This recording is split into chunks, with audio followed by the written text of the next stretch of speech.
Demons have bad PR. If you grew up Catholic like me, you may have been raised to fear them. It may even be a surprise to you that they haven't always been considered evil. Take a look at this little guy. Oh, Right? I love kittens. His name is Waffles.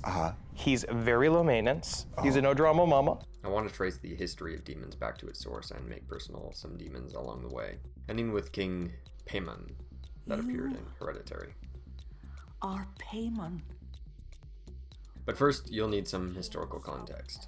The ancient Greeks considered daimones, or demons, however you'd like to pronounce it, to be ambiguous creatures that occupied a state above humanity yet below the gods. In many ways, our current concept of divine inspiration comes from historical accounts like that of Socrates, who admitted to having his own personal demon.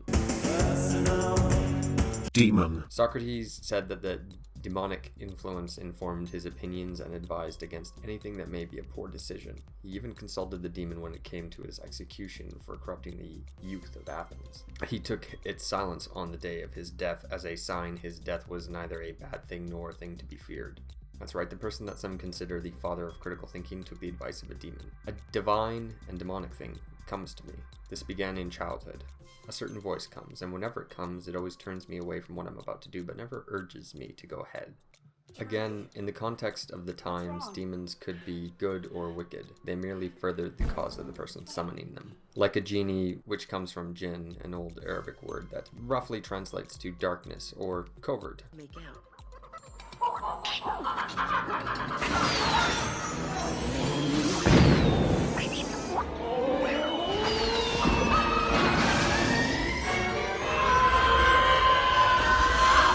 Why? 10,000 years will give you such a crick in the neck. These hidden wishmasters of pre-Islamic Arabia were similar to what the Greeks thought to be demons, supernatural creatures, neither good nor evil, that inspired philosophers and poets of the time. And later, as Abrahamic religions went on the rise, so too did the idea that these desert jinn were evil, and that the wishes they granted came with a catch. Careful what you wish for. With time, jinn became a collective designation for anything supernaturally evil, losing sight of its origins as a specific supernatural creature. In essence, the Abrahamic mythologies took the supernatural creatures that had existed before them and put them through the flak machine. Old gods became demons, and demons became a very bad, no good thing. The primary male god of the Philistines was Baal-zebub, a spirit of fertility and rebirth. The Philistines found flies to be psychopomps for the eternal soul that carried you to the heavens, bit by bit, like tiny little afterlife Ubers for the recently deceased. But the Philistines were enemies of the Israelites. Baal-zebub was twisted to parody. You'll be all right now. I know it's working! The Lord of the Flies became the Lord of the Dung Pile. Beelzebub became emblematic of putrefaction, death, and decay. Demons became the de facto scapegoat for everything. Rats causing a plague?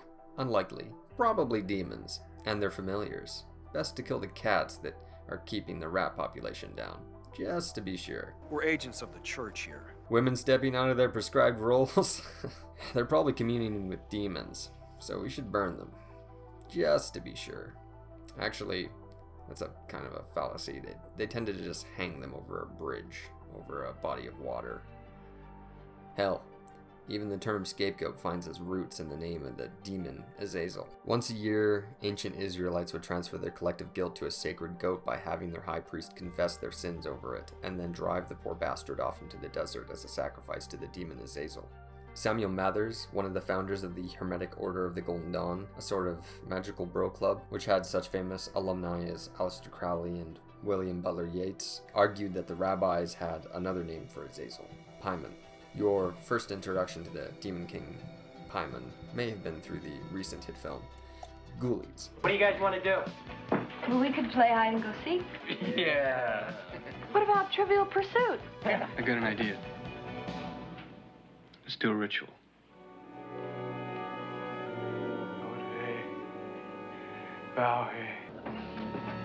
Unfortunately, there will be some surprise guests. Ghoulies. They'll get you in the end. Here are the deets on Paimon for the uninitiated. He's one of the kings of hell. He presides over the West, has strong loyalties to Lucifer, perhaps because Azazel was one of the angels that fell alongside Lucifer in Christian mythos, and is a veritable font of knowledge. He can aid in or teach his summoner the arts and sciences, and reveal answers to nature's mysteries, like the origin of the wind. I like to imagine good King Paimon exhaustively explaining the inherent connection between solar energy and a sea breeze to some 2nd century sorcerer as he tries to wrap his head around it. Great. I think I got it, but just in case, tell me the whole thing again. I wasn't listening. The aforementioned Crowley ranked King Paimon as the 9th demon of 72 in his book The Goetia, and he even depicted his summoning of Paimon in his usual photorealistic style. He appears in his traditional crown, astride a camel, feminine in aspect despite being male, something that is touched on in the film Hereditary as Paimon first manifests within a little girl's body before taking up his final residence in the home of a boy. We've corrected your first female body and give you now this healthy male host. When summoned, he is preceded by a diverse procession of musical instruments like trumpets and cymbals.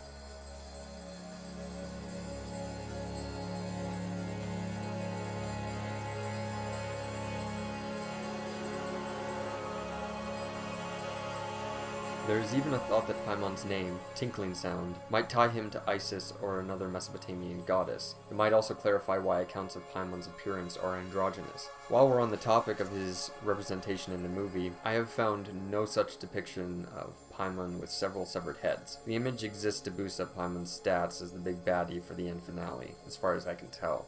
I also can't find one example of him as a head-hunting demon. What's wrong, baby? What's happening? What are you doing? What do you mean? You were pulling on my head! What? No, I wasn't. I just came in. You were screaming. What happened? I saw Charlie in the corner and then you started trying to pull my head off. Oh, Peter, I would never do that to you. Are you crazy? Please. Most sources that treat King Paimon as an entity recommend simple offerings of libations or consecrations in order to attain his secret knowledge. Hell, there are even people on this platform who purport to have been helped by Paimon in exchange for jasmine tea. Why you have to be mad? He's a good guy. It seems like Hereditary, as much as I love the film, is guilty of the same Christian propaganda as The Conjuring and the rest, sans the superhero psychics and priests.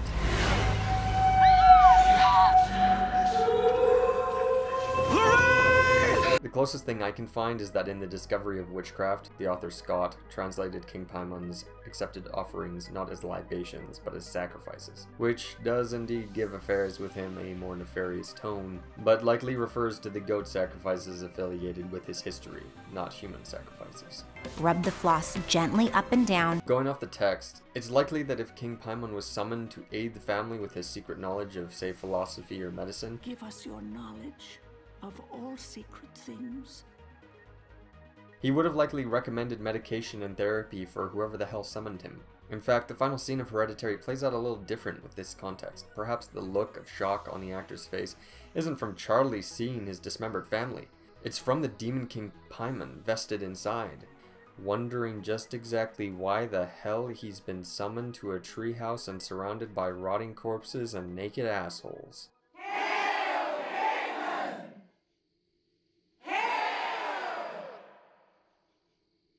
Thanks for watching the video to the very end. Your time is valuable, and the fact that you stuck around and watched this, I appreciate it. Plan on releasing a Pazuzu video in and around October, because it's The Exorcist and that just seems fitting. But let me know what other demons you guys would like to see, ones that have popped up in pop culture, and you know, I'd like to do the same thing essentially, compare and contrast between the reality and the mythos. If there's anything you want to do to support the channel, you can donate through Patreon or leave a tip in the tip jar via PayPal.